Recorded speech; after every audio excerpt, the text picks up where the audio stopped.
Okay. सो RAM model जो है आपका, it is a common model and it is applicable for every machine. Now question arise होता है कि हम रैम मॉडल की बात क्यों कर रहे हैं। तो इसके पीछे रीज़न है कि हम जब भी एल्गोरिथम का एनालिसिस करना चाहते हैं, सो हम चाहते हैं कि जो भी एनालिसिस हो वो हर मशीन के लिए एप्लीकेबल हो। That means we want machine independent analysis. Okay. So machine independent analysis के लिए हम एक स्पेसिफिक मशीन पर ना जाते हुए हम एक ऐसी मशीन कॉन्सेप्चुलाइज करते हैं, जो कि हर जितनी भी मशीन्स, जिन जो मॉडल्स हमारे पास या जो आर्किटेक्चर्स अवेलेबल है वो उन सब में इनकॉर्पोरेटेड हो ऑलरेडी। सो इससे फ़ायदा क्या होगा कि जब हम एक रैम मॉडल के अकॉर्डिंग एल्गोरिथम का एनालिसिस करेंगे, तो ये जो एल्गोरिथमिक एनालिसिस है लगभग ऑलमोस्ट सारे आर्किटेक्चर के कंपेटेबल होगा। जस्ट एक कांस्टेंट टाइम का डिफरेंस आएगा और कुछ नहीं आएगा।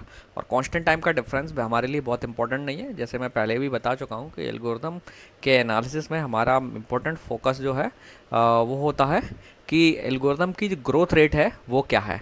इनपुट साइज के अकॉर्डिंग एल्गोरिथम का जो ग्रोथ है, टाइम लगने वाला जो ग्रोथ है टाइम में, वो कैसे वेरी कर रहा है, हम उस फंक्शन को स्टेट जानना चाहते हैं।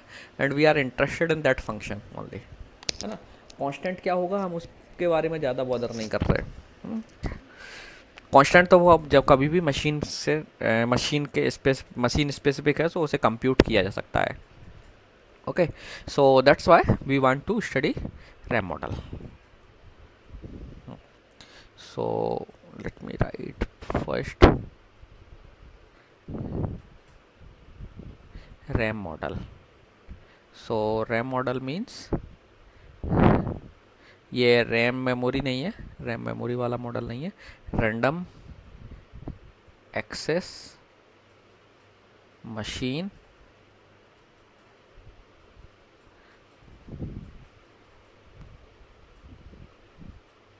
मॉडल। ठीक है।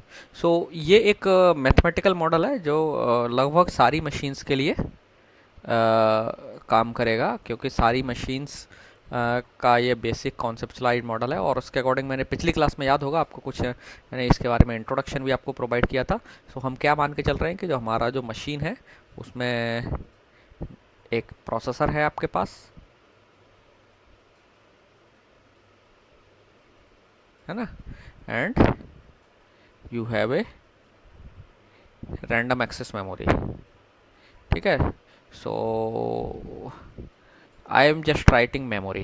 ठीक है। सो यहाँ मेमोरी का मतलब रैंडम एक्सेस मेमोरी है। मैं रैम मेमोरी नहीं लिखना चाह रहा हूँ क्योंकि हमारे मॉडल का भी नाम रैम है। ओके। और आपका प्रोसेसर क्या करता है, डेटा और इंस्ट्रक्शन दोनों के लिए इस मेमोरी पर रिलाई करता है। ओके। दैट मीन्स ये जो रैम मेमोरी है, जो कि दैट जिसे हम एक सेट ऑफ लोकेशंस के तौर पर व्यू करते हैं, सो आपकी जो मेमोरी है it is a collection of locations, और हर लोकेशन का एक एड्रेस है, 0 1 2 एंड सो ऑन एन। और हर लोकेशन का एक वर्ड साइज है, W। ठीक है। सो W इज वर्ड साइज। सो आप जानते हैं अभी कॉमन वर्ड साइज क्या है, 64। सो इट मे बी 32, हमें उससे मतलब नहीं है, we just interested in word size. So आपका ये जो मॉडल है कैसे काम करता है कि आपका प्रोसेसर जो है डेटा और इंस्ट्रक्शन जो कि यहाँ पर स्टोर हैं दोनों, यहाँ से उन्हें रीड करता है एंड देन एग्जीक्यूट करके आउटपुट को भी वापस रैम में राइट करता है। Okay. So my machine is hanging, some issue is coming, just अभी इशू आने लग गया है, but no problem. So okay. So this is the simplest model that we can have now. अगर आप देखें तो ये जो मॉडल है, इस मॉडल से करंट मॉडल में क्या डिफरेंस हो सकता है कि नाउ डेज आपने देखा होगा कि हम यहाँ पर, I am not drawing it, इन दोनों के बीच में हम एक कैश मेमोरी डिप्लॉय कर देते हैं, है ना। और रैम के साथ में एक सेकेंडरी मेमोरी अवेलेबल होती है। तो आपका डेटा जनरली सेकेंडरी मेमोरी में होता है, ज़रूरत पड़ने पर पेजिंग एल्गोरिथम या आपने इनपुट आउटपुट एल्गोरिथम्स पढ़ी हैं उसके अकॉर्डिंग मेमोरी से डेटा आता जाता है। एंड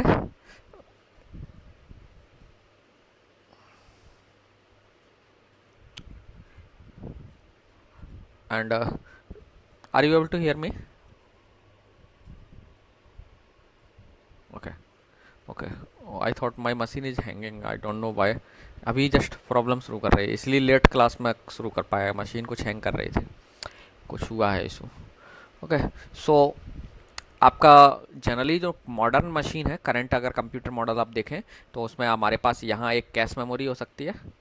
कैश मेमोरी की हायरार्किकल कैश हो सकती है, जरूर नहीं एक सिंगल कैश मेमोरी हो। You can have level 1 level 2 cache also, and here you will have a secondary memory. Okay, so ये जो मॉडल है आप देखेंगे that model is the essence. RAM memory और प्रोसेसर हर मशीन में होता है। ओके, सो अगर आप मॉडर्न मशीन में देखें तो मॉडर्न मशीन में जो इन दोनों के स्पीड, इस मशीन के मॉडल, इस ये जो मॉडल है उसमें मशीन की स्पीड इंप्रूव करने के लिए हम एडिशनल मेमोरी डिप्लॉय कर देते हैं, जैसे कि कैश मेमोरी, जो कि आपका लोकेलिटी ऑफ रेफरेंस के कॉन्सेप्ट पर काम करती है, और ज़्यादातर प्रोसेसर को जो इंस्ट्रक्शंस है वो कैश से लोकली अवेलेबल हो जाती हैं, and cache memory significantly faster होती है आपके रैम मेमोरी से। सो उससे हालांकि ऐसा नहीं होता है कि बहुत ड्रास्टिकल इम्प्रूवमेंट आएगा, जस्ट कांस्टेंट टाइम का इम्प्रूवमेंट आएगा। हो सकता है मशीन जो है ना 2 टाइम फास्टर हो जाए, या 1.5 फास्टर हो जाए, 3 टाइम फास्टर हो जाए, और यू कैन से दैट के टाइम फास्टर हो गया। ठीक है, सो मशीन कुछ कांस्टेंट टाइम फास्टर हो जाएगी मॉडल के रैम मॉडल से, बट ऐसा कोई फंक्शन ड्रास्टिक चेंज नहीं आएगा जिसमें इनपुट साइज के अकॉर्डिंग मेमोरी फास्ट हो। ठीक है, सो मेमोरी की जो स्पीड में वेरिएंस आएगा, या जो करेक्शन आएगा या इम्प्रूवमेंट आएगा, वो रैम मॉडल के हमारे जो रैम मॉडल है उससे ज़्यादा कुछ कांस्टेंट टाइम इम्प्रूवमेंट आएगा। ओके, ओह, सो नाउ ये तो हुआ हमारे रैम मॉडल का आर्किटेक्चर की बात। लेकिन आपको मालूम है कि कोई भी जब भी मशीन आती है तो मशीन का अपना एक इंस्ट्रक्शन सेट होता है। Okay, every machine have its own instruction set.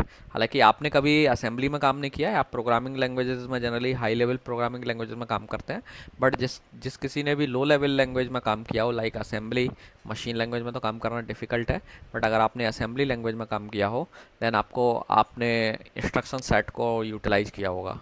Okay, so every processor have its own instruction set. Okay, लेकिन चूंकि हम यहाँ पर हमारा जो मेन फोकस है वो क्या है, एल्गोरिदम का एनालिसिस करना, ना कि मशीन के आर्किटेक्चर को समझना। ओके, सो हम अभी एक रैम मॉडल या अपने जो मॉडल है उसमें बहुत ही सिंपल बेसिक इंस्ट्रक्शन सेट लेकर के चलेंगे।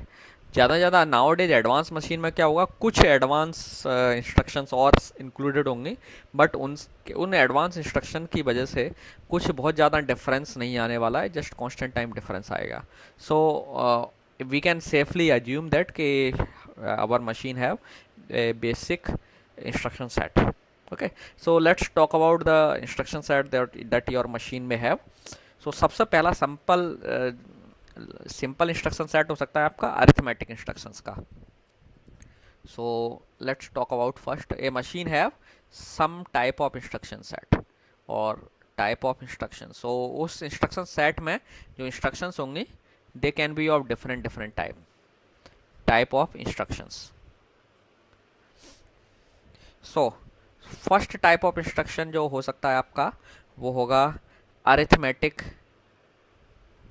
instructions।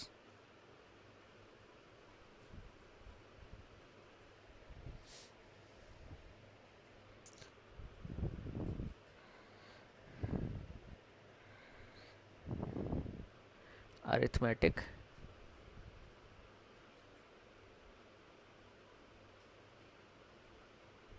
instructions।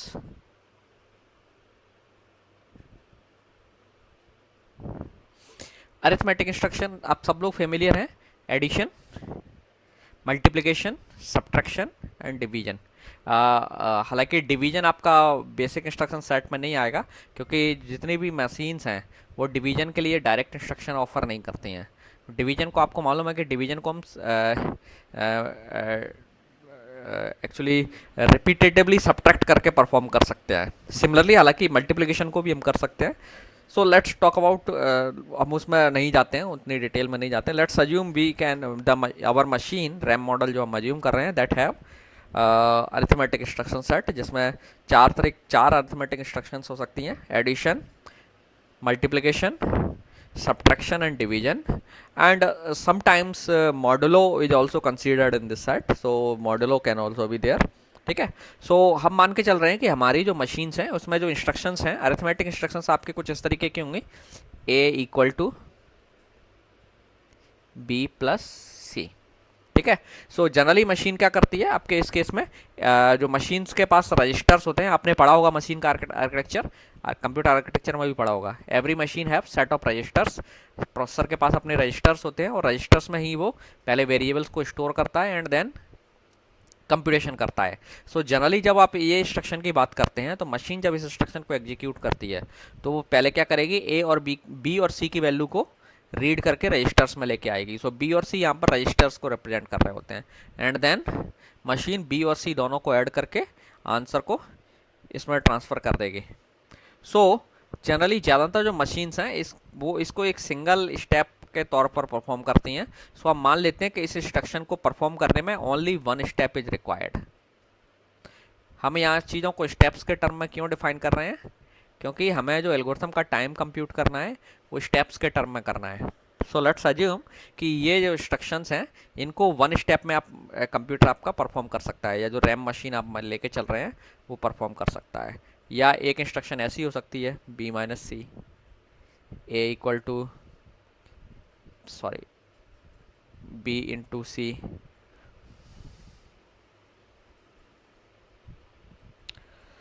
और A equal to B divided by C. So yes, हम वी आर अज्यूमिंग दैट कि ये सारी इंस्ट्रक्शंस को आप एक स्टेप में परफॉर्म कर सकते हैं. ठीक है. सो जब कभी भी आपके एल्गोरिथम में ये इंस्ट्रक्शन आएगी तो हम इस इंस्ट्रक्शन की स्टेप काउंट कितना लेंगे, ओनली वन. ठीक है. हालांकि ये इंस्ट्रक्शंस वन जरूर नेसेसरी नहीं है वन स्टेप में कदम हो. एक मशीन जो ना कई सारे मशीन साइकिल्स में एक इंस्ट्रक्शन को कंप्लीट करती है. ठीक है. एक every machine have some machine cycles, और उस मशीन साइकिल्स में वो within one instruction machine cycle में वो कई सारी स्मॉलर स्टेप्स लेती है और फिर वो इंस्ट्रक्शन को कंप्यूट करती है. लेकिन हम उतनी डिटेल में नहीं जाना चाहते हैं. हम अपने हमारा जो मेन फोकस है वो एल्गोरिथम को एनालिसिस करना है, मशीन के आर्किटेक्चर को एनालिसिस नहीं करना है. सो हम बहुत सेफली आसान अज्यूम कर सकते हैं कि ये इंस्ट्रक्शंस एक स्टेप में परफॉर्म हो जाती हैं. ओके. सो नाउ दूसरे तरीके की इंस्ट्रक्शंस हो सकती हैं लॉजिकल इंस्ट्रक्शंस.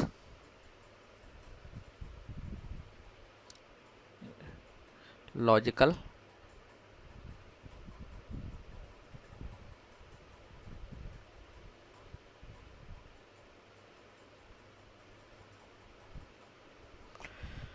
ओके. आप लोग इसे टाइप नहीं करिएगा, लिखने की ज़रूरत नहीं है. मैं ये इसको पीडीएफ बना करके आपको भेज दूंगा. ठीक है. व्हाट आई एम राइटिंग, जो कुछ भी मैं लिख रहा हूँ आपको वो पीडीएफ फॉर्म में मिल जाएगा. सो लॉजिकल इंस्ट्रक्शन आपकी कुछ इस तरीके की होती है.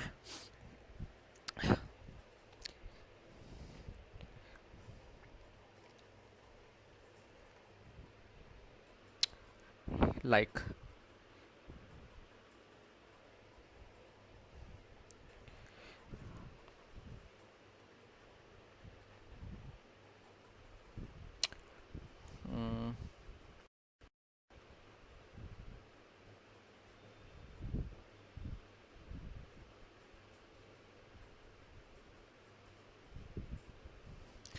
I am assuming this is the logical AND operator, this is logical OR operator.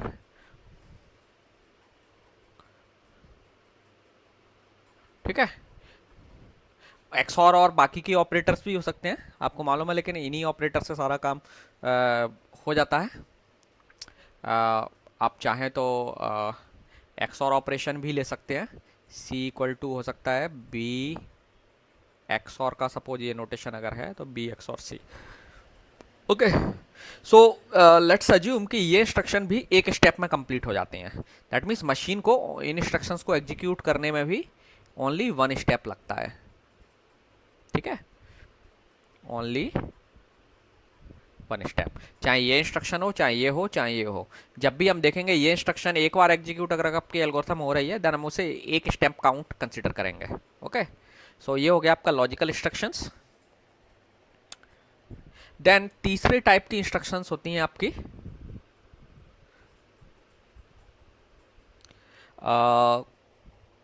Jumps and conditional jumps, जो सीपीयू या प्रोसेसर्स जो है ऑफर करते हैं। Jump and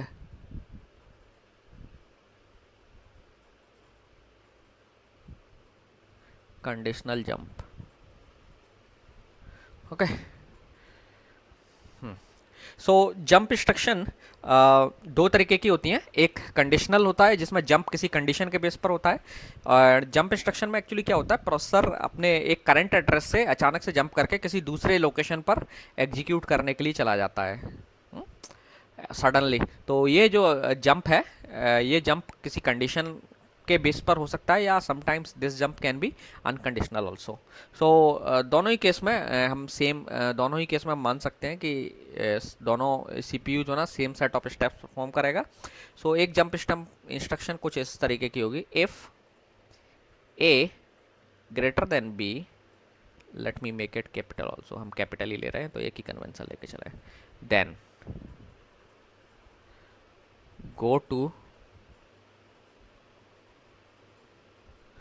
go to step 7। ठीक है, ये स्टेप और ये स्टेप में डिफरेंस है। ठीक है, go to step let's say X. यहाँ पे गो टू इंस्ट्रक्शन में क्या जनरली होता है, जंप इंस्ट्रक्शन जितनी भी होती हैं वो गो टू बेस्ड होती हैं। सो जैसे इस केस में एक है if A greater than B then go to step X. इसका मतलब क्या है, सीपीयू को इंस्ट्रक्शन दिया जा रहा है कि अगर ए की वैल्यू बी से बड़ी है तो आप एग्जीक्यूट करने के लिए स्टेप एक्स पर चले जाइए। सो स्टेप एक्स एक्चुअली क्या है, ये एक एड्रेस होगा। ठीक है, यहाँ पे हम एड्रेस लिख रहे हैं, लेट्स राइट इट एड्रेस। ठीक है, सो कन्फ्यूजन खत्म हो जाएगा स्टेप का, या लोकेशन एक्स, लोकेशन टर्म अभी आप इस्तेमाल कर सकते हैं। सो इसमें सीपीयू क्या करता है, एक कंडीशन के बेस पर जंप करके करंट एड्रेस को छोड़ करके एक डिफरेंट एड्रेस पर एग्जीक्यूट करने के लिए चला जाता है। सो ये जंप कंडीशनल हो सकता है और समटाइम्स अनकंडीशनल हो सकता है। डायरेक्टली सिंपली ऐसे भी हो सकता है, गो टू लोकेशन एल। ठीक है, सो ये हो गया अनकंडीशनल और ये कंडीशनल। तो हम दोनों में केस में फेयरली मान सकते हैं कि दोनों जो है वन स्टेप में कंप्लीट होती हैं, बोथ इंस्ट्रक्शंस। ठीक है, both instructions are completed in one step by the CPU. So ये हो गया तीसरा इंस्ट्रक्शन सेट, तीसरी टाइप की इंस्ट्रक्शन। ओके, चौथा जो इंस्ट्रक्शन हो सकता है, आई थिंक ये कलर विजिबल नहीं है, so let me choose the another colour. चौथी इंस्ट्रक्शन हो सकती है आपकी pointer instruction.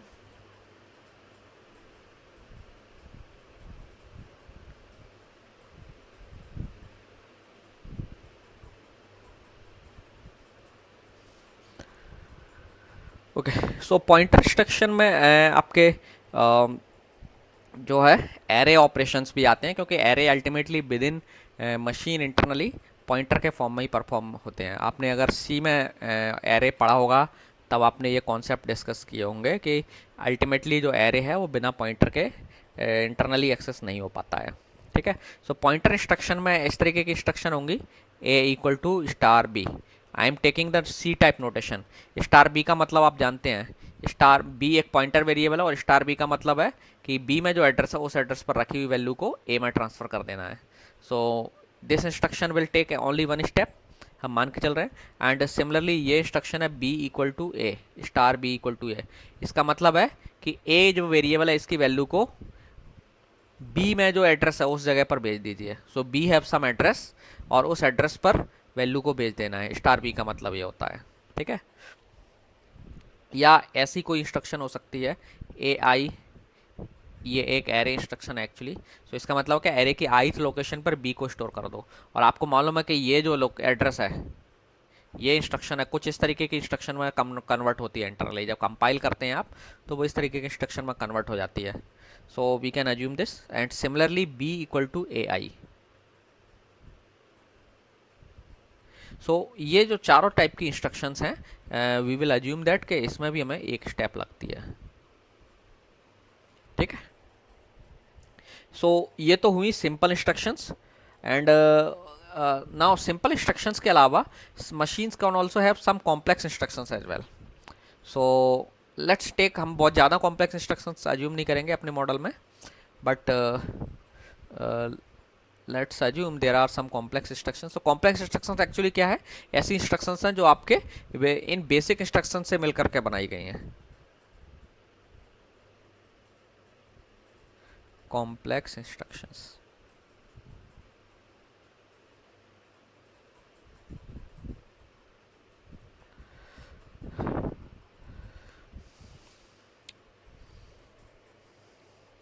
And complex instruction में आपकी कुछ इस तरीके की इंस्ट्रक्शंस हो सकती हैं जो कि कॉम्बिनेशंस होंगी इन इंस्ट्रक्शंस का, like A equal to B plus C into D, A equal to B plus C into D, ठीक है। तो आपको मालूम होगा कि ये बेसिक इंस्ट्रक्शन में टूट जाएगी ये इंस्ट्रक्शन, इसमें दो ऑपरेशंस आपको करना है, 1 एंड 2, ठीक है। तो अब मान लेंगे कि ये इंस्ट्रक्शन है 2 स्टेप में कंप्लीट हो जाती है, क्योंकि आपको 2 ऑपरेशन करने हैं। आपको मालूम है पिछली हमने अर्थमेटिक इंस्ट्रक्शन में देखा था, ये काम एक स्टेप में हो जाता है और बी प्लस सी भी एक स्टेप में हो जाता है। तो असाइनमेंट को हम अलग से कंसिडर नहीं कर रहे हैं, हालांकि आप चाहें तो इसे 3 स्टेप मान सकते हैं, okay, but we are not considering that. So let's assume कि जितने ऑपरेटर हैं उतनी स्टेप है। सो 2 स्टेप में ये इंस्ट्रक्शन कंप्लीट हो जाती है। नाउ अब आपके प्रोग्राम में या एल्गोरिदम में कभी कभी इस तरीके की इंस्ट्रक्शन भी हो सकती है, ए I equals B J plus सी के। ये एक कॉम्प्लेक्स इंस्ट्रक्शन है और ये एरे बेस्ड इंस्ट्रक्शन है। तो एक्चुअली ये जो इंस्ट्रक्शन है आपकी, ये instruction as it is execute नहीं होती है, ये इक्वलेंटली इस तरीके से ट्रांसलेट होती है। पहले आप क्या करेंगे, बीजे की वैल्यू को, आपका जो मशीन है वो क्या करेगी, बीजे के वैल्यू को एक किसी temporary variable you can say या एक्यूमुलेटर का रजिस्टर बोल सकते हो, एक्स में कॉपी करेगी। देन जो एक वेरिएबल वाई में वो सी के की वैल्यू कॉपी करती है, ठीक है, ये मतलब एरे एक्सेस हो रहा है। देन जेड इक्वल टू हो गया X plus Y, and then इसको लोकेशन में रखेगी एरे के। सो इस लोकेशन में एक ये पॉइंटर इंस्ट्रक्शन है, एक ट्रांसलेशन होगा और जेड की वैल्यू ट्रांसफर हो जाएगी। सो इस तरीके से हम मान रहे हैं कि ये जो इंस्ट्रक्शन है टोटल 4 स्टेप लगेंगे, ठीक है। ये इंस्ट्रक्शन आपकी इस तरीके की 4 स्टेप्स में कंप्लीट होगी।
एक नया पेज कैसे ऐड होगा इसमें, 1 मिनट, जूम इन है, व्हाट इज दिस, ना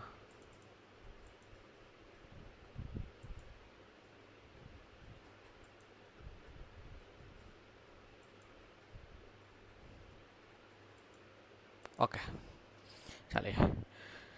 सो नाउ सिमिलरली एक और तरीके की कॉम्प्लेक्स इंस्ट्रक्शन हो सकती है, वो हो सकती है आपकी multi dimensional array based instruction.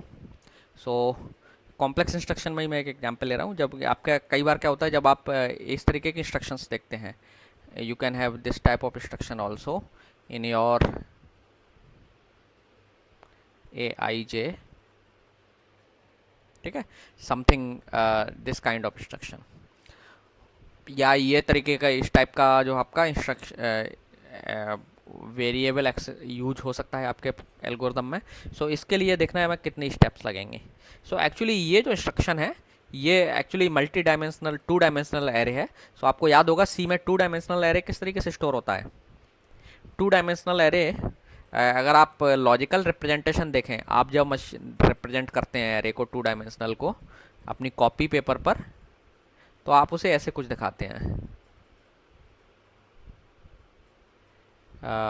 0 1 2 3, ये कॉलम आइडेंटिफायर हो गए, ये रो आइडेंटिफायर हो गए। और लेट से यहाँ पर ए स्टोर है, B C D E F G and H. Okay, so ये आपका एरे हो गया। लेकिन आपको याद है होगा कि जब आपने सी में पढ़ा होगा तो देखा होगा कि सी में 2 dimensional array actually is also is an actually array of array, है ना। 2 dimensional array actually array of array है। दैट मीन्स आप इसे एक एरे की तरह ट्रीट करेंगे और इसे भी एक एरे की तरह ट्रीट करेंगे। आइदर आप रो को एरे ट्रीट करिए या फिर कॉलम वाइज करिए। सो आप एरे को दो तरीके से 1 डायमेंशनल एरे में स्टोर कर सकते हैं। एक 2D एरे को रो मेजर ऑर्डर या column major order. Row major order का मतलब आप एक रो स्टोर करते हैं एंड देन एक कॉलम स्टोर करते हैं। सो अज्यूमिंग दैट कि आप लोकेशन में ये रो चली जाती है, दूसरी लोकेशन में ये रो चली जाती है। लेकिन इफेक्टिवली अगर आप देखें तो आपकी जो एरे है, ये एरे मेमोरी में इंटरनली ऐसे इस एरे से रिप्रेजेंट होगा, 0 1 2 3 4 5 6 7, ठीक है, 0 से 7। सबसे पहले अगर रो मेजर में हम स्टोर कर रहे हैं तो A, then B, then C, then D, फिर E, F, G और आखिरी लोकेशन पर H। याद है ना, आपका एरे कुछ इसी तरीके से रिप्रेजेंट होता है। और जब आप एक 2 डायमेंशनल एरे को रिप्रेजेंट करते हो, इसको एक्सेस करते हो, AIJ लिखते हो आप प्रोग्रामिंग करते समय सी में, अगर मान लीजिए, तो सी का कंपाइलर क्या करता है, इसको ट्रांसलेट करता है। एक्चुअली वो इसको ऐसे मेंटेन नहीं करता है, ऐसे मेंटेन करता है। सो ये जो आपने रेफर किया है, एक आपने एक्सेस के लिए रेफरेंस दिया 2D एरे का, तो this reference should be translated into this array. So आपने अगर पढ़ा हो तो आपको याद होगा, रो मेजर ऑर्डर में स्टोर करते हैं तो रो मेजर वाला फॉर्मूला इस्तेमाल होता है, कॉलम मेजर ऑर्डर के लिए कॉलम मेजर वाला फॉर्मूला होता है। सो यहाँ हमने रो मेजर ऑर्डर में स्टोर किया है। तो अगर आप लिखते हैं C equal to let's say AIJ, मतलब AIJ एक इंडेक्स है, उसको आप सी में असाइन करना चाहते हो। ये एक वेरिएबल है, मतलब एरे के आइथ एरो और जेथ कॉलम में जो वैल्यू है उसे आप एक वेरिएबल सी में ट्रांसफ़र करना चाहते हैं। तो ये इंस्ट्रक्शन में ये पहले ये लाइन जो है ये ए डैश के रेफरेंस में ट्रांसलेट होगी। दैट मीन्स ए तो कोई एरे नहीं है, अल्टीमेटली ये एरे ए डैश के फॉर्म में मेंटेन है। तो ये इसकी जगह पे आपको एक 1 डायमेंशनल का रेफरेंस पहले जनरेट होना चाहिए। तो वो कैसे जनरेट होगा, C equal to A dash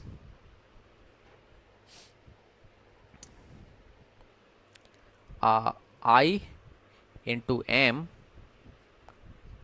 plus M, मतलब होता है कितने आपके रो हैं, नंबर ऑफ रोज सपोज है, और जे, ठीक है। सो जे नंबर ऑफ कॉलम, जो जे जो ना कॉलम का साइज, कॉलम का टाइप हो गया आपका, कितना बड़ा कितना कॉलम है। सो आप देखेंगे कि ये इंस्ट्रक्शन अब आप आई इंटू एम होगा, है ना। सो आई इंटू एम को आप 1 स्टेप में परफॉर्म कर सकते हो और फिर एक एडिशन। सो एक और एक 2 स्टेप्स लगेंगे इसमें। 2 स्टेप के बाद आपको एक एड्रेस कैलकुलेट होगा। सो लेट्स से आप एक्सेस करना चाहते हैं ऐप को, मान लीजिए। तो आपने लिखा ऐप के लिए क्या है, 1 1 1 1। सो आपने लिखा, सो ये ट्रांसलेट होगा इस तरीके से, C equal to A dash I की वैल्यू 1 इंटू आपका कितने कॉलम्स हैं, सॉरी 4 प्लस जे। अच्छा, इसमें जीरो से शुरू किया है, तो आपको J+1 करना पड़ेगा इस केस में। ठीक है, कॉलम आपका जीरो से शुरू हो रहा है, सो यहाँ J+1 लिख लीजिएगा। सो सो इसका मतलब क्या हुआ, आपका 4 और 2 6, so that means 6। Oh sorry, G में चला जाएगा, ये एफ रीड करना है, नहीं ठीक है, ये फॉर्मूला ठीक है। सो ये होगा जे की वैल्यू आपकी 1 है, सो 1 पर 4 प्लस 1। हाँ, जीरो से शुरू होगा, J+1 नहीं लेंगे, नहीं लेंगे, ज़रूरत नहीं पड़ेगी। एम की वैल्यू 4 हो गई ना। हाँ,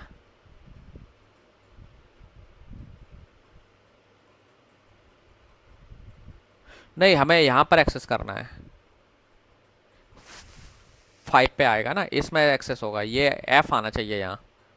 जब हम इसे रेफर करेंगे तो ये एड्रेस जनरेट होना चाहिए, दैट मीन्स 5 जनरेट होना चाहिए। हाँ, पोजीशन छठा है, लेकिन फिफ्थ 5 नंबर आएगा ना, तभी तो हम एक्सेस कर पाएंगे ना। A5 हमें एक्सेस करना है एक्चुअली, A5 है ना। सो 4 इंटू 1, सो 4 हुआ प्लस 1, सो ये 5 होगा, सो दैट मीन्स A-5 आएगा आपका एड्रेस। सो A-5, अब A-5 को आप 1 स्टेप में इसमें ट्रांसफर कर सकते हैं। तो आपके कितने स्टेप लगे, 1 2, और इसके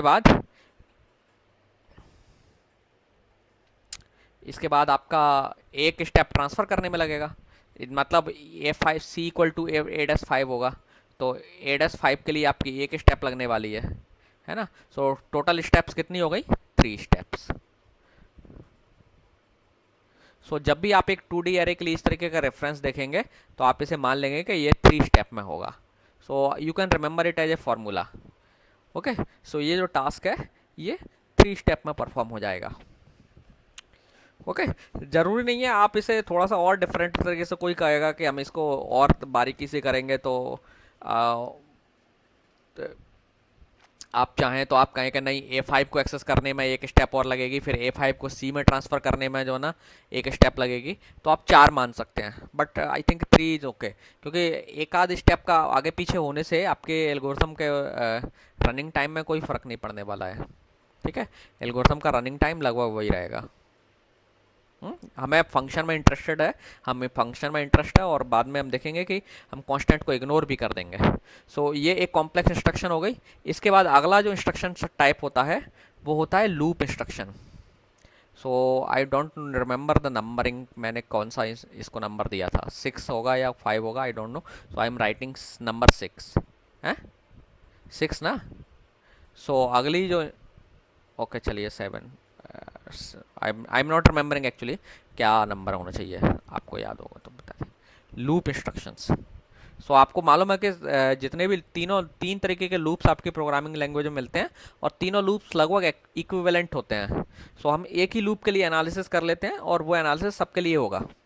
सो जनरली आपकी जो लूप इंस्ट्रक्शन होती है कुछ इस तरीके की होगी, for I equal to 1 to n do A equal to B plus C, ये हो सकता है Z equal to X plus Y, ऐसे कुछ इंस्ट्रक्शंस हो, and then end for. So आप इस पार्ट को बोलते हो body, this is the body of the loop. ठीक है ना। सो जनरली आप देखेंगे कि जब मशीन इसको ट्रांसलेट लूप को एग्जीक्यूट करेगी, ये तो आपका हाई लेवल लैंग्वेज व्यू है जो आप अपनी प्रोग्रामिंग लैंग्वेज में करते हैं, बट ये लूप इस तरीके से एग्जीक्यूट नहीं होता है। ये लूप अल्टीमेटली मशीन इसको ऐसे एग्जीक्यूट करती है। सो मशीन इस लूप को मशीन लैंग्वेज में पहले ट्रांसलेट करेगी, कंपाइलर एक्चुअली इस लूप को ट्रांसलेट करके इस तरीके से ट्रांसलेट कर देता है। आई इक्वल टू 1 पहली स्टेप होगी, आई इक्वल टू 1, पहले वो आई एक वेरिएबल बनाएगा और इसे इनिशियलाइज करेगा। स्टेप 2 होगी, में कंडीशन चेकिंग होती है, if I greater than N go to, step number हम बाद में लिखेंगे किस स्टेप पर जाना है। नंबर 3 में हम आए लूप की बॉडी में। लूप की बॉडी के अकॉर्डिंग हम देखें तो यहाँ पर मेरे हिसाब से जो इंस्ट्रक्शन थी a equal to B plus C थी, then z equal to X plus Y, instruction number 4, step 4 sorry. फिर जब बॉडी एग्जीक्यूट हो जाती तो अब आप क्या करते हो, लूप में आप काउंटर वेरिएबल को इंक्रीमेंट करते हो, यस। और अगले बार आप आखिरी में क्या करते हो, फिर इंक्रीमेंट करने के बाद एक वापस जाते हो, तो वापस जाने के लिए गो टू स्टेटमेंट यूज होता है। गो टू किस स्टेप पर जाना है, 2 पर। और यहाँ से किस स्टेप पर जाना है, अगर आउट आपका मतलब कंडीशन फॉल्स हो जाए तो गो टू स्टेप 7। सो 7 में हम क्या करेंगे, आगे जो भी कुछ भी होगा इंस्ट्रक्शन उसे लिखेंगे, वो होगी यहाँ पर लूप के बाद जो भी अगली इंस्ट्रक्शन हो। तो I am just writing a line, drawing a line here. So यहाँ लिखेंगे हम गो टू स्टेप 7, ठीक है। So now let's talk about कि इस इंस्ट्रक्शंस इसको एग्जीक्यूट करने में कितना स्टेप्स लगने वाली हैं। आप जानते हैं कि ये काम कितने स्टेप में हो जाएगा। आई एम जस्ट राइटिंग नंबर 1, है ना, 1 step will required. What about this one, ये इंस्ट्रक्शन कितने टाइम चलेगी,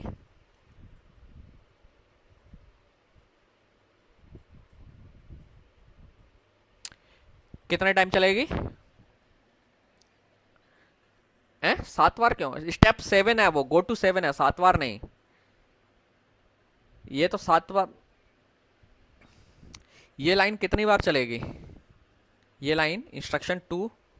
अरे भाई आप इस पर क्यों चल रहे हो, एन पर चलेगा, एन पर डिपेंड करेगी। सो ये तो एन टाइम तो कंडीशन करेक्ट कंडीशन होगी, तो एन टाइम तो चेकिंग होगी जब कंडीशन ओके है। और एक बार जब लास्ट टाइम जब आएगा तब वो चेक करेगा जब आई की वैल्यू n+1 हुई होगी, तब ये कंडीशन फॉल्स होगी। सो ये इंस्ट्रक्शन कितने टाइम, कितनी स्टेप्स लगेंगी इसमें, n+1, ठीक है, इसमें n+1 स्टेप्स लगेंगे। ये लाइन कितने बार चलेगी, 1 स्टेप है ये, और ये भी 1 स्टेप है। तो अगर आप बॉडी को देखें तो 2 स्टेप में आपकी बॉडी चल रही है पूरी। और ये बॉडी कितने टाइम चलेगी, n टाइम चलेगी ना, लूप पूरा n टाइम चलेगा आपका। तो अज्यूमिंग के लूप पूरे टाइम चल रहा है ना। अगर हम बॉडी में हमने एक्चुअली ये इंस्ट्रक्शंस 2 लिखी हैं, बॉडी में अलग अलग टाइम पर अलग अलग इंस्ट्रक्शंस हो सकती हैं। सो लेट्स अज्यूम दैट के बॉडी को एग्जीक्यूट करने में कितना टाइम लगने वाला है, बी स्टेप्स लग रही हैं। तो let me write it B into N. अगर बॉडी को एग्जीक्यूट करने में बी स्टेप्स लगने वाली हैं तो एन टाइम बॉडी को एग्जीक्यूट करने में कितनी स्टेप्स लगेंगी, बी इंटू एन। यहाँ पे बी सम वेरिएबल है जो रिप्रेजेंट करता है कि बी बॉडी को एग्जीक्यूट होने में कितना टाइम लगता है। आपको मालूम है कि लूप की बॉडी अलग अलग टाइम पर अलग अलग होगी, लेकिन जब भी लूप आप बनाते हैं तब 1 2 3 और ये 4, ये चारों इंस्ट्रक्शन हमेशा मौजूद रहेंगी, लूप कुछ भी हो आपका। बस बदलती क्या है, बॉडी। आप लूप की बॉडी अलग अलग सिचुएशन में अलग अलग तरीके से डिफाइन करते हो, है ना। तो अज्यूम कर लेते हैं कि बॉडी को एग्जीक्यूट करने में बी स्टेप्स लगती हैं और आपकी बॉडी एन टाइम एग्जीक्यूट होती है, तो टोटल स्टेप्स हो गई B N. Now what about this one, ये लाइन कितने टाइम एग्जीक्यूट होती है, एन टाइम। सो एक बार में एक स्टेप लग रही है, तो एन टाइम में टोटल स्टेप्स कितनी हो जाएंगी, एन। ये लाइन कितनी बार एग्जीक्यूट होने वाली है,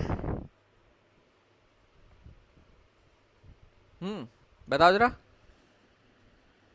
एन या n+1, okay good, N time, ठीक है। सो ये एन टाइम लगने वाली है। सो अब लूप का टाइम टोटल ऐड कर लीजिए कितना लगने वाला है। अगर हम लूप का टोटल टाइम निकालें tn, सो ये तो हो गया 1, ये वाली लाइन का 1 स्टेप, टोटल स्टेप्स निकाल रहे हैं हम, ठीक है। इंस्ट्रक्शन 2 का टाइम कितना हो गया, n+1,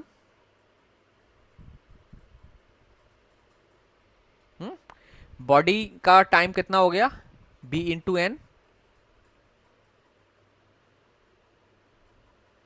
ठीक है। हालांकि यहाँ मैंने 2n लिख सकते थे आप, लेकिन मैंने बॉडी रिप्लेस कर दिया जनरलाइजेशन करने के लिए। यहाँ 2 था तो 2n आता, आपका b की वैल्यू 2 थी इस केस में। कभी 3 इंस्ट्रक्शन होंगी तो हो सकता है 3n आ जाए, और कोई इंस्ट्रक्शन होगी तो उसी हिसाब से नंबर आ जाएगा, ठीक है। सो लेट्स राइट इस लाइन का n, और स्टेप नंबर 6 का n टाइम। ठीक है, सॉरी,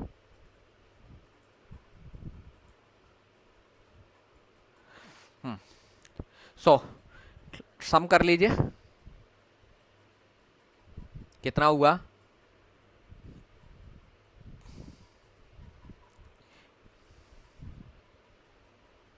सॉल्व कर लेते हैं। बी एन प्लस 1 2 और 3, 3n।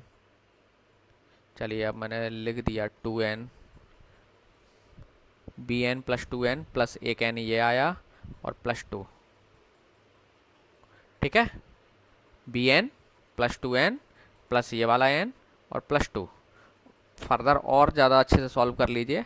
ये इनमें कॉमन अगर आप ले लें तो क्या बचेगा, n कॉमन अगर आप ले लें तो b प्लस 2 प्लस 1 और प्लस 2, है ना। सो ये कितना हो गया, n ब्रैकेट में b प्लस 3 प्लस 2 tn। ये हो गया आपका फॉर लूप के लिए उसका एग्जीक्यूशन टाइम। सो अब आप इसे एक फॉर्मूले के तौर पर ले सकते हैं। You should remember this formula, ये आपके बहुत काम आने वाला है, बहुत इंपॉर्टेंट फॉर्मूला है। So I write it, I mark it as a star. Okay, so आपको ये रिमेंबर रखना है। ये आपको जब कभी भी एक लूप मिलता है, चाहे वो फॉर लूप हो, चाहे वाइल लूप हो, चाहे कुछ भी हो, आपको सिर्फ क्या करना है, एन की वैल्यू पता करनी है लूप के लिए, कितनी बार रन कर रहा है वो एन की वैल्यू आप रखिए। नहीं है तो अगर कुछ जो भी है, एन एन का मतलब लूप की कंडीशन कि कितने टाइम, ये कंडीशन कितने टाइम लगने वाली है, यहाँ जो नंबर है ये आपको हर लूप में मिल जाएगा, ये एन आना चाहिए आपके। और बॉडी का एग्जीक्यूशन टाइम कितना है, वो 2 वैल्यू आप इसमें रख दीजिए तो आपको लूप का एग्जीक्यूशन टाइम मिल जाएगा। तो अब आपको आगे से हर बार यही काम करना है। सो इस फॉर्मूले को आपको रिमेंबर रखना है। ठीक है, सिमिलरली कुछ और भी तरीके की इंस्ट्रक्शंस हो सकती हैं, जैसे फंक्शन कॉल हो सकता है। 8th नंबर आपका आपका कोड जो है उसमें फंक्शन कॉल भी हो सकता है।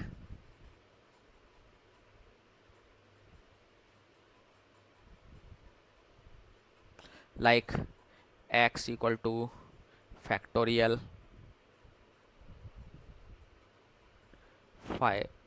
y। तो हम मान लेंगे कि फंक्शन को एग्जीक्यूट करने में जो टाइम लगता है वो है नंबर ऑफ पैरामीटर्स, मतलब स्टेप्स काउंट अगर हम देखें तो number of parameters that will be the,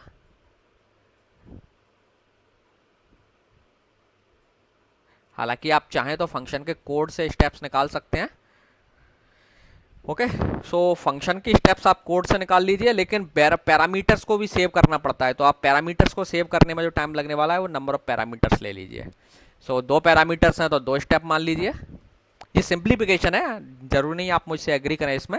आप चाहें तो आप कहेंगे नहीं सर हम कोड का भी काउंट करेंगे, तो आप एक काम करिए, फिर फंक्शन का कोड देखिए, उसकी स्टेप्स में यही तो इंस्ट्रक्शंस होंगी बेसिक, इनका टाइम का काउंट निकाल लीजिए, उसमें जितने पैरामीटर्स पास हो रहे हैं उतना काउंट और जोड़ लीजिए। 2 स्टेप, 3 पैरामीटर हैं तो 3 स्टेप और जोड़ लो बॉडी में। ठीक है, फंक्शन के पास 2 पार्ट होते हैं ना, बॉडी और पैरामीटर्स, तो पैरामीटर जितने हैं उतनी स्टेप प्लस बॉडी को एग्जीक्यूट करने में जो स्टेप्स लगने वाली हैं वो स्टेप्स। और एक आप असाइनमेंट का मान लीजिए, अगर वैसे हम असाइनमेंट को इग्नोर कर रहे हैं, आप चाहें तो एक स्टेप मान सकते हैं असाइनमेंट के लिए। सो इस तरीके से फंक्शन कॉल के लिए आप कितनी स्टेप्स लगेंगे ये काउंट कर सकते हैं। Okay, so this is the RAM model. अब क्वेश्चन अराइज होता है कि हम रैम मॉडल के अकॉर्डिंग एनालिसिस कैसे करेंगे। So let's take one example. क्या इससे पेज ऐड होगा? ओके गुड, मुझे पता नहीं था इससे ही पेज ऐड हो जाता है। हाँ, अब हम एक एग्जाम्पल ले लेते हैं।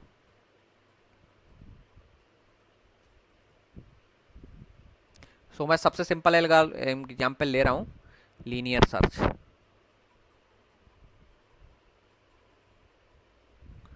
लीनियर सर्च में आपको मालूम है क्या क्या पैरामीटर रहेगा। लेट्स से एक एरे है जो आप लीनियर सर्च को पास कर रहे हो, मैं सी जैसी सिंटेक्स फॉलो कर रहा हूँ, एग्जैक्टली सी की सिंटेक्स भी नहीं लिखूंगा। एक एरे x, उसकी लेंथ n, और एक पैरामीटर x जिसकी सर्चिंग करनी है आपको, ठीक है। एंड इसके बाद आपकी जो एल्गोरिथम है कुछ इस तरीके से होगी। Step 1, if A is empty, linear search आप जानते हैं ना, मैं एक्सप्लेन नहीं कर रहा हूं क्या होती है लीनियर सर्च। कोई फंक्शन है A is empty, not necessary, Python की जाएगी, रिटर्न -1। जब आप लिस्ट में सर्च करने जाते हैं एरे में और एरे एम्प्टी है तो आप कहेंगे कि आइटम इज नॉट देयर, सो हम -1 रिटर्न कर रहे हैं। सो हम मान के चल रहे हैं कि ये एल्गोरिथम को एक आप आइटम देते हैं x और ये सर्च करके बताता है कि आइटम x में है तो उसकी लोकेशन क्या है, ठीक है। सो अगर आइटम x में नहीं है तो ये -1 रिटर्न करेगा, अदरवाइज लोकेशन रिटर्न करके देगा। So this was step 2। Step 3, अच्छा रिटर्न के लिए भी आप स्टेप 1 एक स्टेप काउंट कर सकते हैं। सो मैं भी एनालिसिस कर दूंगा, देन आपको क्लियर होगा। ओके, एल्स पार्ट में ये स्ट्रक्चर का ही पार्ट है। For i equal to 1 to n, अब लूप के अंदर हमें क्या करना है, if ai equals to x, तो क्या करना है, रिटर्न i, है ना। एल्स में कुछ नहीं करना है, कंटिन्यू करना है ना। सो ये तो हो गया लूप।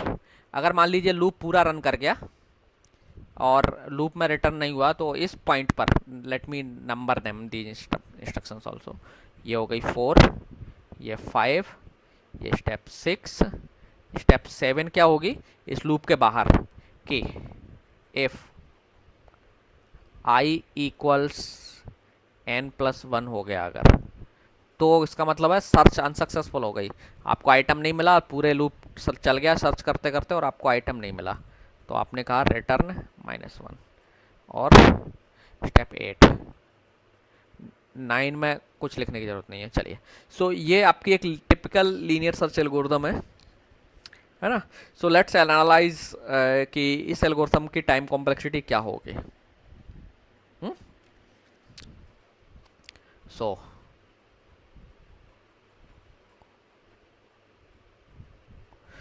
सबसे पहले आप देखेंगे इसमें कुछ केसेस ऑकर होंगे।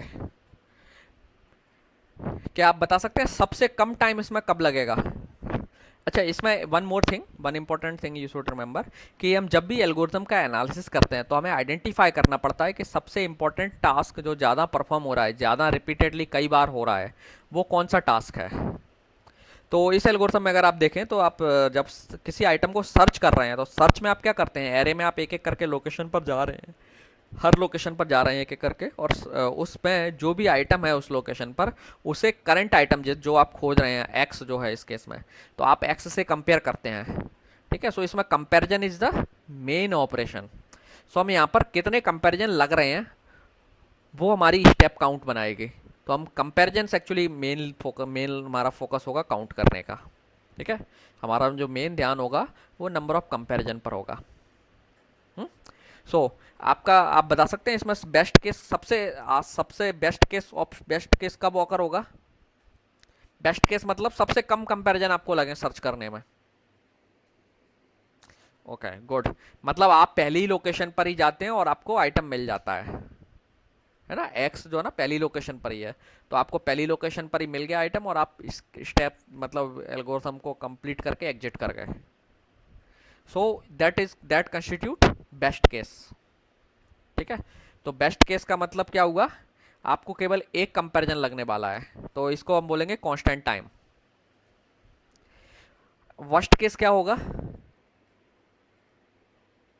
सबसे ज्यादा कंपैरिजन लगेंगे, मतलब आपको टोटल n कंपैरिजन करना पड़ेगा, मतलब हर आइटम से कंपेयर किया आपने, या तो आपको आइटम लास्ट लोकेशन पर मिला या लास्ट लोकेशन पर था ही नहीं, मतलब पूरा स्कैन करते हुए आप पहुंच गए लास्ट लोकेशन पर, तो या तो वहां मिल गया आइटम या नहीं मिला, तो आपके कितने कंपैरिजन हुए, n कंपैरिजन लगे आपको, तो that will constitute the worst case.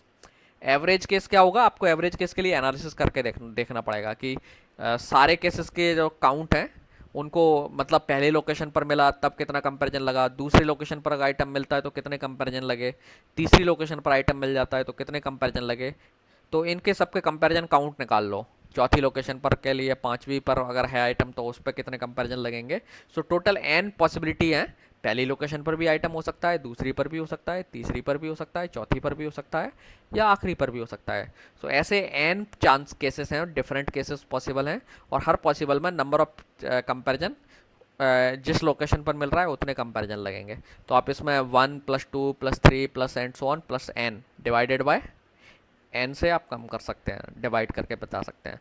So average case में लगेगा आपका रफली, वी विल सी दैट कि एवरेज केस में कितना टाइम लगने वाला है। पहले हम इसको एनालिसिस कर लेते हैं। सो अगर आप आपके रैम मॉडल के अकॉर्डिंग इसकी टाइम कॉम्प्लेक्सिटी निकालें तो क्या होगा, इसकी स्टेप्स कितनी होंगी, ये लाइन कितनी स्टेप में कंप्लीट होगी। हमने, आपको याद होगा 1 स्टेप में माना था ये, ठीक है। सो 1 step, I am not writing word, I am just writing number. ये लाइन कितने स्टेप में एग्जीक्यूट होगी, 1 स्टेप में। एल्स तो इफ का पार्ट है, इसका कोई आप काउंट नहीं लेंगे, आप चाहें तो ले सकते हैं, बट नहीं भी लेंगे तो कोई अंतर नहीं पड़ने वाला है। व्हाट अबाउट दिस, ये जो लूप है, आप देखेंगे ये आपका लूप है और ये बॉडी है लूप की। सो पहले लूप की बॉडी पर आ जाते हैं। लूप की बॉडी में कितनी इंस्ट्रक्शंस है, 2। सो आप मान सकते हैं b = 2, लूप की बॉडी 2 स्टेप में रन हो जाएगी, है ना। यस, तो लूप का टाइम कितना निकलेगा, लूप का फॉर्मूला क्या बताया था मैंने,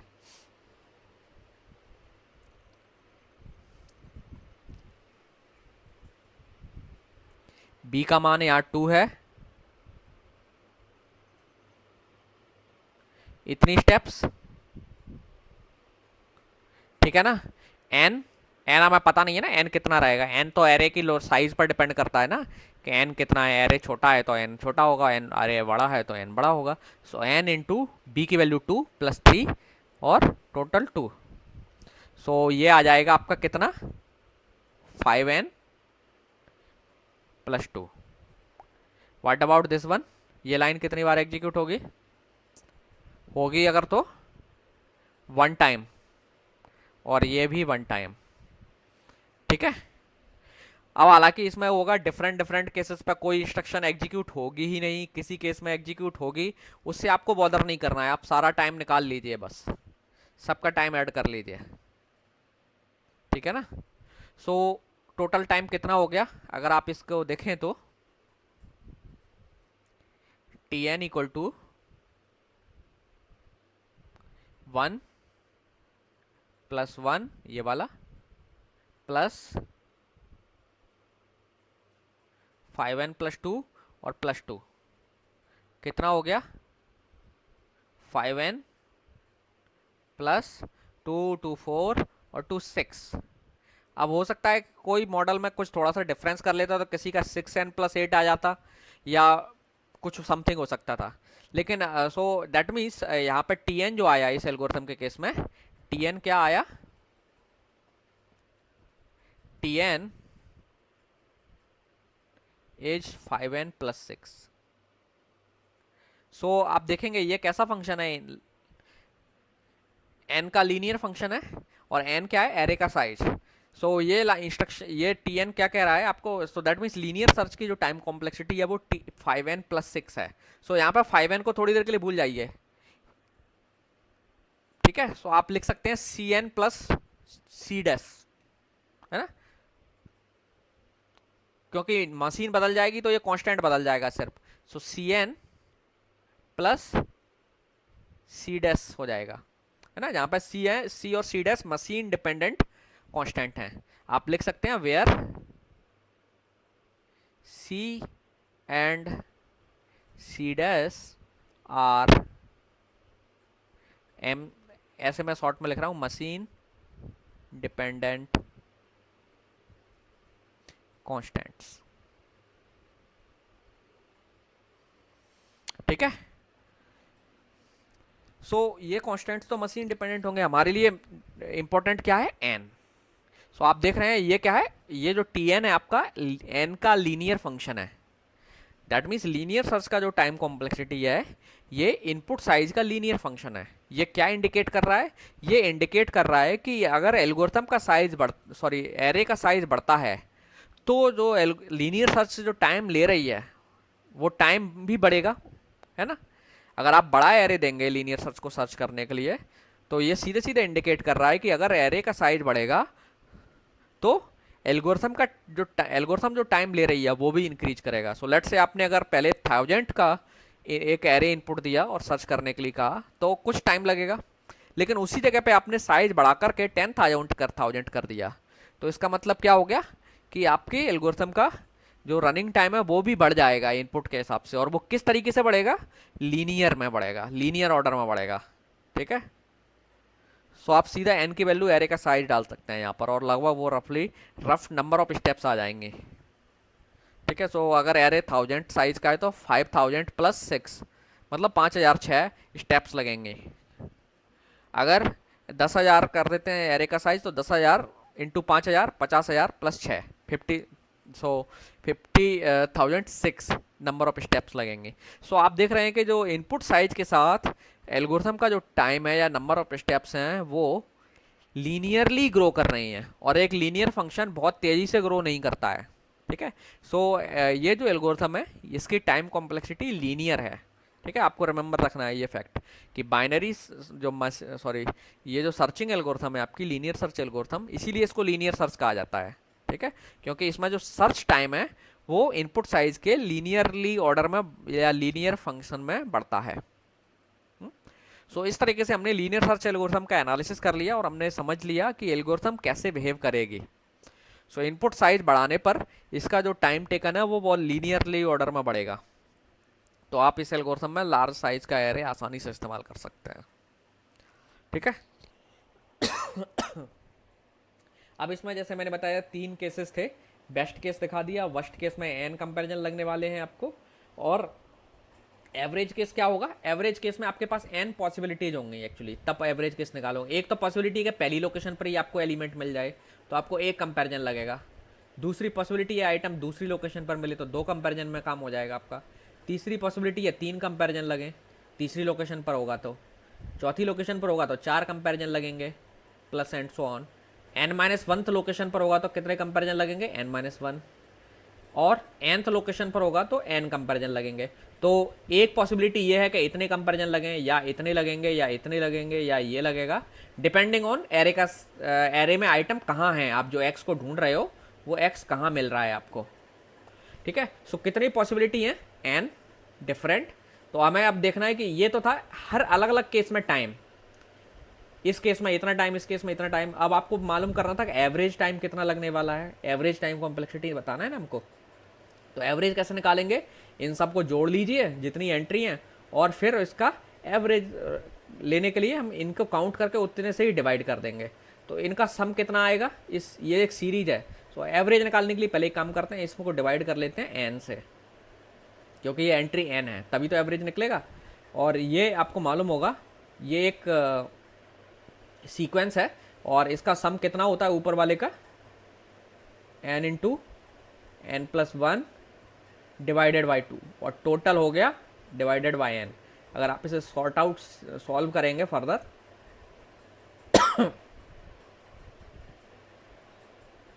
ये हो जाएगा 2n, है ना, n से n कैंसिल हो जाएगा,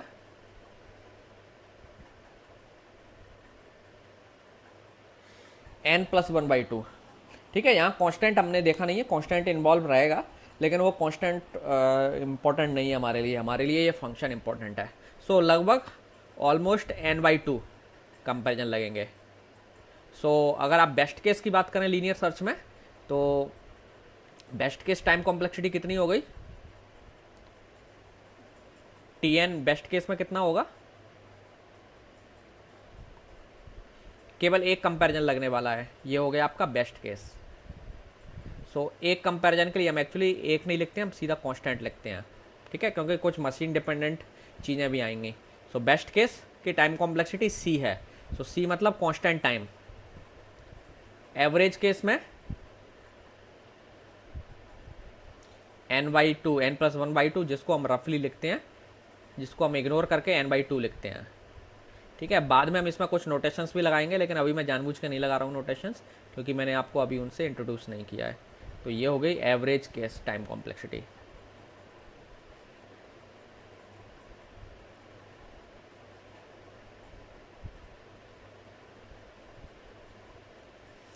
ओके, और वर्स्ट केस क्या था? nth लोकेशन पर आइटम मिले तो वो n होगा वर्स्ट केस। तो इस एल्गोरिथम के 3 टाइम कॉम्प्लेक्सिटी हैं, best case, average case and worst case. So आज का डिस्कशन यहीं क्लोज करते हैं। आपका कोई क्वेरी हो तो बताओ।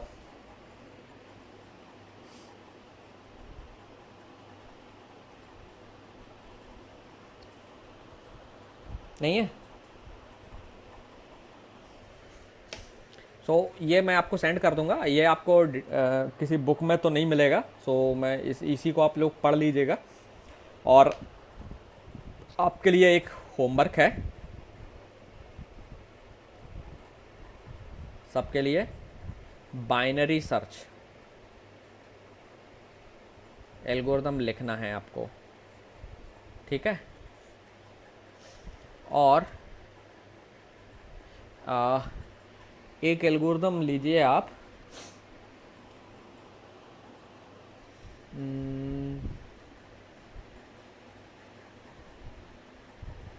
एक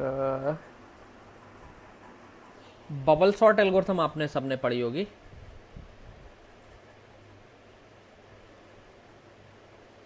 बबल सॉर्ट, सिलेक्शन सॉर्ट, ये मैं डिस्कस नहीं करूँगा आपसे, आप पढ़ के आइए।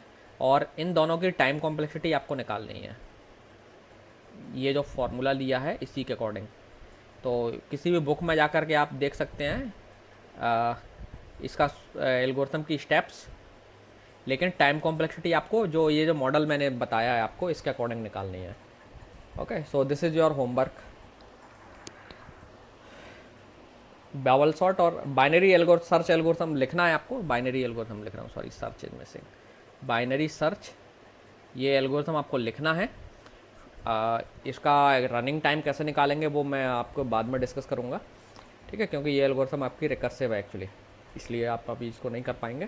सो बबल सॉर्ट और सिलेक्शन सॉर्ट दोनों ही सिंपल एल्गोरिथम है, इनकी टाइम कॉम्प्लेक्सिटी आपको निकालना है इसी अकॉर्डिंग, इस मॉडल के अकॉर्डिंग। हालांकि आप देखेंगे बुक में कहीं ना कहीं कुछ मिल जाएगी, तो आपको वो नहीं करना है, आपको खुद करना है ये जो स्टेप्स बताई हैं मैंने इसके अकॉर्डिंग। ठीक है, किसी की कोई क्वेरी, कोई डाउट?